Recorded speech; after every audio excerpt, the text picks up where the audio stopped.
So, I just got to see the other big movie that has released this weekend in the sort of 2024's version of Barbieheimer, except there's not really a cool name for it. Glickid? Wikiator?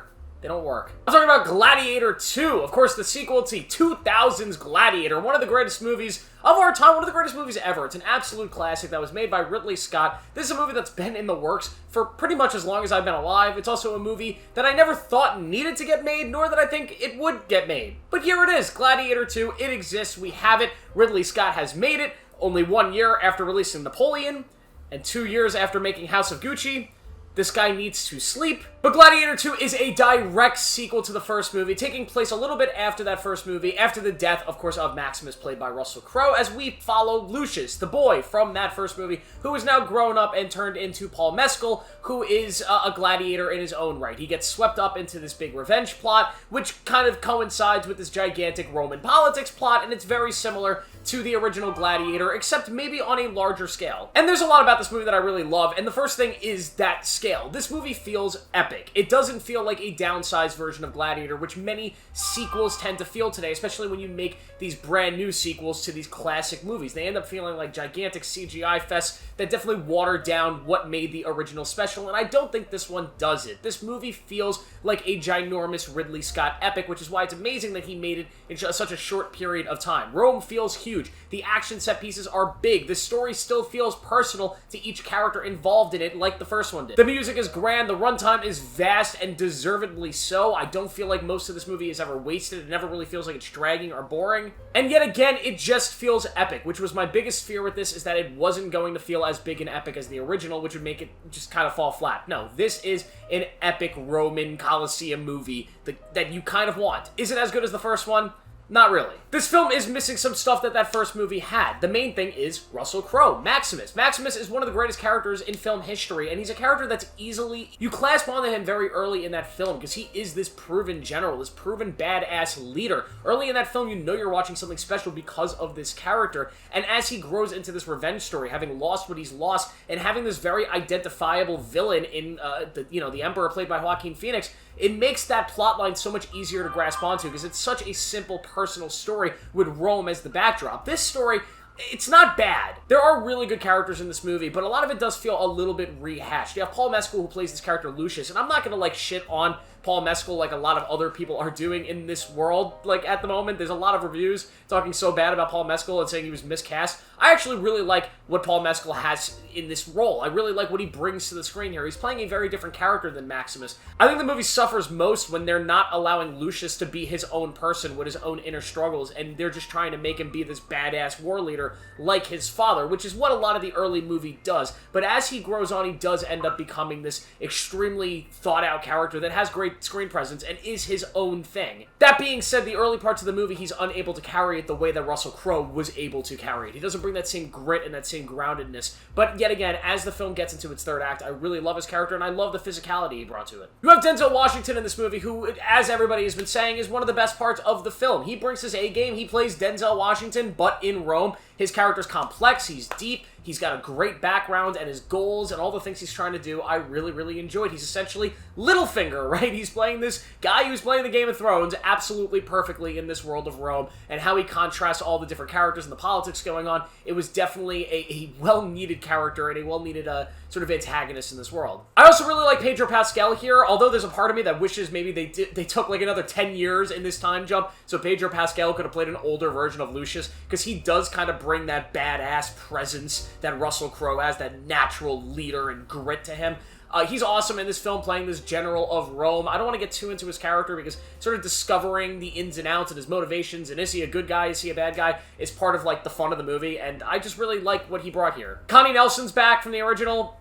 She's really phoning this one in. I didn't love her performance here, but yet again, what her character means to the story is obviously really big. My main issue with this movie when it comes to the characters, and really the whole movie in general, are the emperors. Now, obviously, in the original movie, the emperor is a big part of the movie. Originally, it's Marcus Aurelius, who's this incredibly, realistic figure in Rome. Obviously, he's one of the great Roman emperors that they brought and used in the film. In this movie, you have these two emperors, these two twins, who, yes, they do actually kind of connect to these two emperors in Roman history. They're based in some fact, but it's these two guys, one played by Joseph Quinn, the other one played by somebody that's not Barry Keoghan. I just know Barry Keoghan was supposed to play him, but backed out at the last minute. But they play sort of these comic book villain-esque emperors. These guys are so crazy, so out of their minds. They're essentially playing the Joker, but two Jokers. And they're just so unbelievably cheesy and corny crazy that it doesn't work. It's not like in Gladiator, where the main villain of that movie, Joaquin Phoenix, is, yeah, he's a little out there, he's a little comic book villainy, but he has such a deep character to him, right? He's got this idea of how his father never really wanted him, and he felt like Maximus sort of took over his throne and his father's love that he thought he deserved. There is depth there that you just don't have with these two characters. You don't really ever understand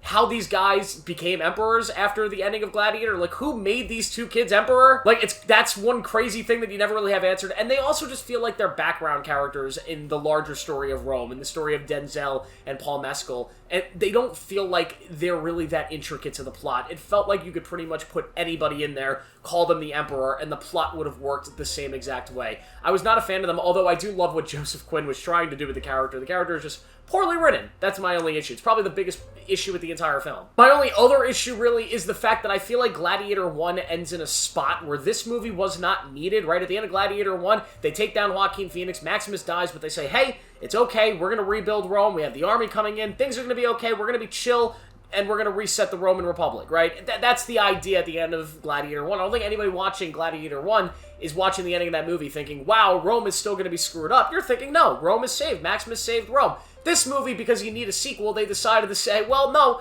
Rome wasn't fixed there. Somehow these two even more evil clown emperors became emperor, and now Lucius now has to come and fix it, which I don't really...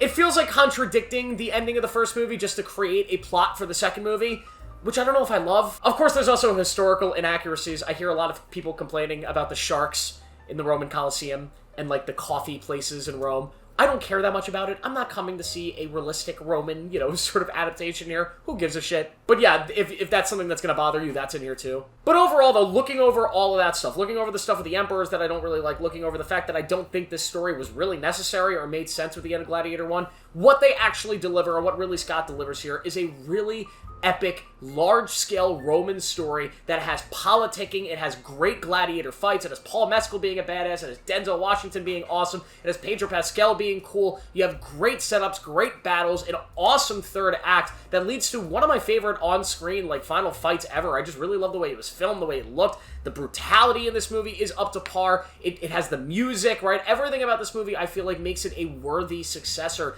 and a worthy sequel to Gladiator. In a world where Gladiator is a masterpiece, is this a masterpiece? I wouldn't call it that, but it's definitely a movie that serves itself well as a sequel. It is a sequel. It adds to the first movie, and it also builds upon the world, even if you feel like it's a little unjustified. It's a movie that could have been an absolute disaster. As we've seen this year, making sequels to movies that don't need sequels, Joker, it could lead to absolute disaster. This is not that. This is an incredibly solid movie that delivers everything you would expect from a modern-day Ridley Scott movie, but it is just probably him at his best at this point in his life. I really had a great time with this. I know a lot of people are kind of iffy on this movie. Some people either love it, or a lot of people are kind of just not that happy about it.